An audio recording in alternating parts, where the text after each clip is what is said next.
Hello everyone, it's History Behind the Warrior, and as always, welcome back to yet another Mortal Kombat video, with us today tackling yet another episode in my Hidden, Lost and Forgotten series, where we take an obscure character from the Mortal Kombat mythos that was either in development or sneakily snuck in some way, talk about their creative history, what exactly became of their fate in development, and how could they possibly return in the new era and current age of Mortal Kombat. So with that said, today we're actually going to be tackling a very obscure character in the series. One that, funnily enough, I haven't seen people actually talk about nor mention in the comments below once at any point in time. And that is the lost and forgotten Shokan prince of the series, Drathon, the exterminator of the centaurs. Now the circumstances surrounding Drathon is what really makes him very interesting here, because Drathon is more of an idea than something officially conceived or canonized within the series. So in today's episode, we'll be talking and analyzing the finer details of Drathon. Where did he make his first appearance? What became of his fate? And whether or not we could see him return.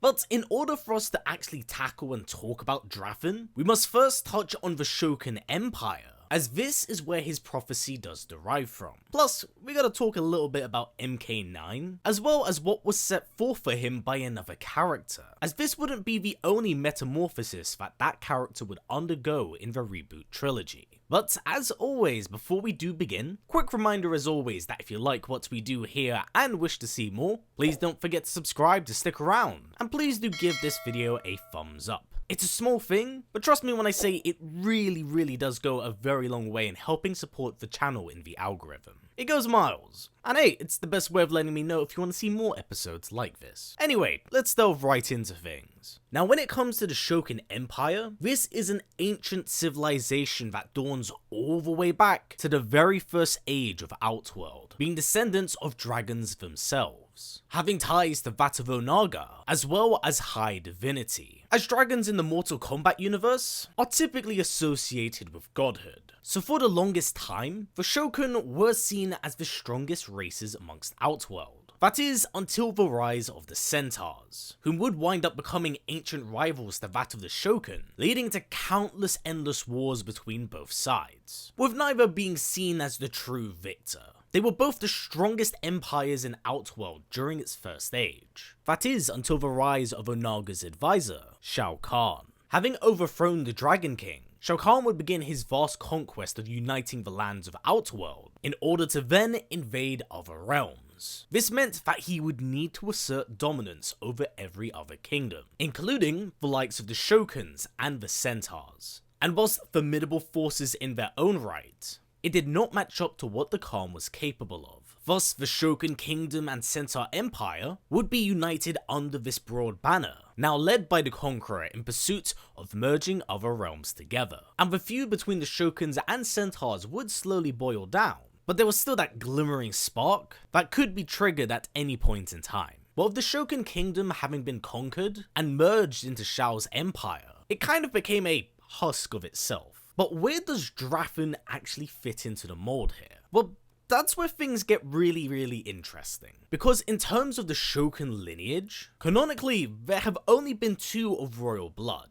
King Gorbak, who officially is the oldest known Shokan to this date, and then Goro, who's more infamously known as the champion of Mortal Kombat. So the limited information we do have about the Shokan royal line is pretty bare to say the least. Why am I bringing this up? Well, that is because it ties into the mystery surrounding Drathon, because he's not a character that comes from the original timeline. In fact, he's not even really a reboot made character. Kind of, it's really weird. You see, when we go into Mortal Kombat 9, where the continuity has effectively been softly reset, whilst Drathon doesn't appear in game, if we do go into the data mined files of Mortal Kombat 9, and more specifically look at Goro's arcade ladder ending, which isn't accessible in the base game, his arcade ladder ending does say the following. For millennia, Shao Kahn has toyed with the proud Shokan race, continuously demanding they prove their worth against the hated centaurs. Goro slew the Emperor, ending this indignity. He then used Shao Kahn's blood to paint runic symbols on his body in an ancient Shokan ritual of succession. Suddenly the runes began to glow, searing Goro's flesh. Incredible power surged through him, Goro became Drathon, the Destroyer Prince, prophesied to exterminate the Centaur and reunite the Shokan bloodlines. So like I said, the circumstances surrounding Drathon are extremely unique, because he's both in and not in-game.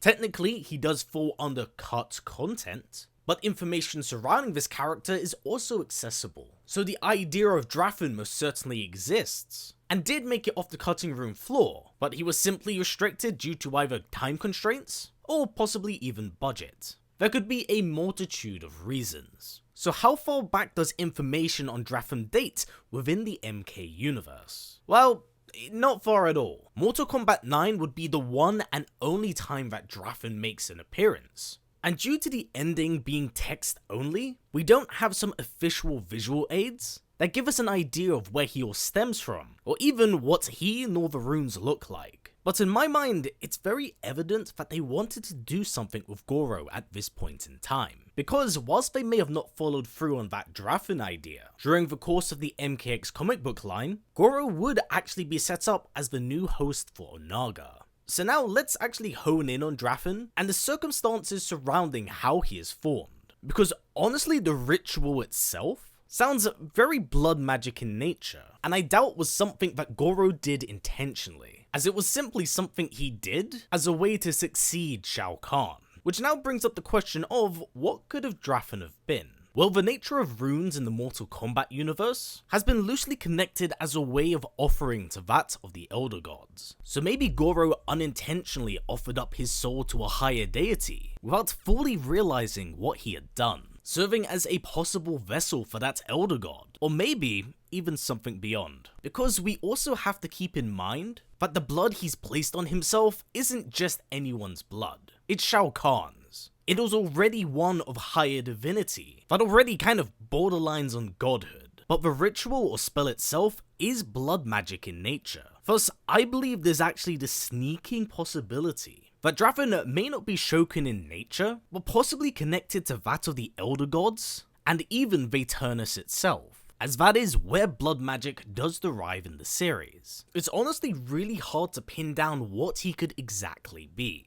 But if I was to guess and maybe combine two of these elements together, he could be the Elder God of Blood. It's just an idea, as the Elder Gods aren't really established by name, but I feel like that makes the most sense here out of what's been given to us. Because with it being a prophecy, then it's something that's yet to come to be, something that's yet to take shape or fruition, and as tales and legends go, the Elder Gods are something infamously spread throughout the realms, so it does make sense. But then again, there's also the possibility that this could be a god or a representative of the Shokan people amongst the Pantheon. Because when you think about it, considering the numerous gods that Earthrealm does have, it would kind of make sense. And knowing how far back the Shokan and Centaur feud does go, this is a legend that must have come from the First Age. A messiah of sorts that would help cleanse their blood feud. Maybe it was a god or deity that Shao Kahn had to kill in order to enslave the Shokan Empire. A trial by combat, which in turn would make the prophecy make sense,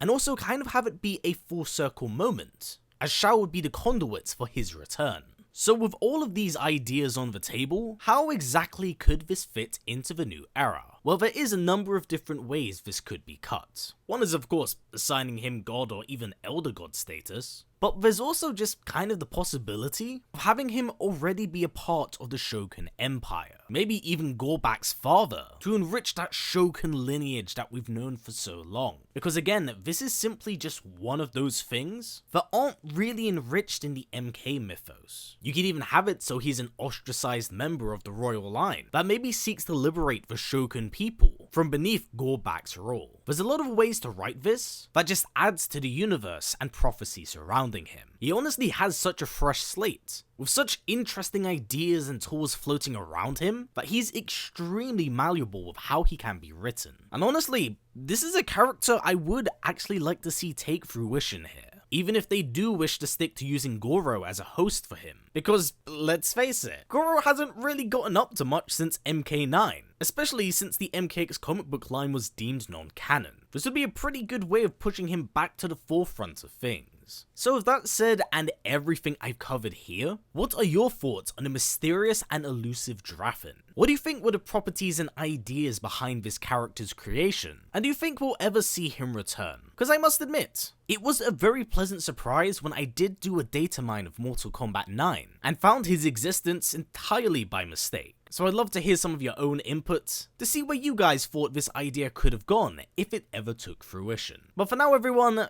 that's been it for me. So as always, stay strong, stay well, and I'll catch you in the next one.